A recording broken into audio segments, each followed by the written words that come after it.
ദുൽഖർ സൽമാന്റെ ചെന്നൈയിലെ വീട്ടിലും ഇ ഡി റെയ്ഡ് നടക്കുകയാണ്.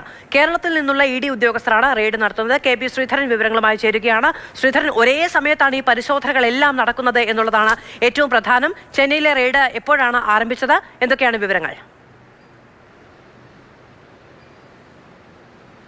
മധു, ചെന്നൈയിൽ രാവിലെ 6 മണിയോടുകൂടിയാണ് ഉദ്യോഗസ്ഥർ എത്തിയത്. പോണ്ടിച്ചേരി രജിസ്ട്രേഷൻ കാറിൽ 8 ഉദ്യോഗസ്ഥരാണ് എത്തിയത്. ഈ ദുൽഖർ സൽമാന്റെ ഉടമസ്ഥതയിലുള്ള വെയ്ഫറർ ഫിലിംസിന്റെ രജിസ്ട്രേഡ് ഓഫീസ് കൂടിയാണ് ഈ വീട്.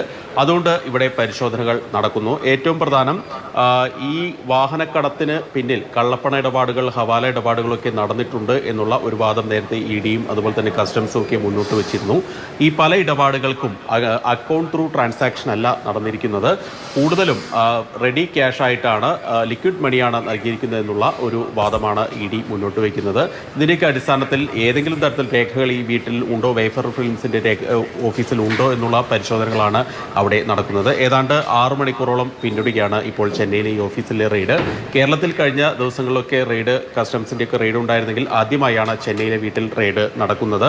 ഈ വീട്ടിലായിരുന്നു കഴിഞ്ഞ ദിവസങ്ങളിലൊക്കെ മമ്മൂട്ടി ഉണ്ടായിരുന്നത്. ഏതായാലും കോയമ്പത്തൂർ കേന്ദ്രീകരിച്ചുള്ള സഖം എന്നുള്ള ഒരു വാഹന ഡീലർമാരുണ്ട്.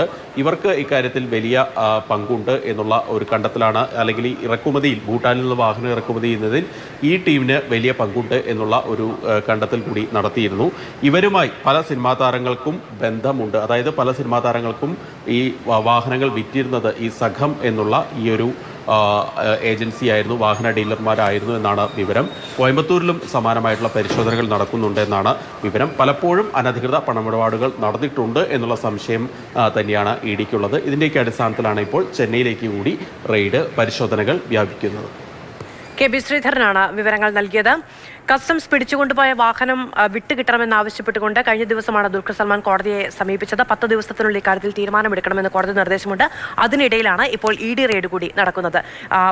തെളിവുകളില്ലാതെ ആളുകൾക്കെതിരെ ആരോപണം ഉന്നയിക്കാൻ പാടില്ല എന്നടക്കമുള്ള പരാമർശങ്ങൾ കോടതിയുടെ ഭാഗത്തുനിന്നുണ്ടായിരുന്നു. അതിന്റെ പശ്ചാത്തലത്തിൽ ഇ ഡി പരിശോധനകൾ നടക്കുന്നതിനെ കൂടി നമുക്ക് കാണാൻ കഴിയും.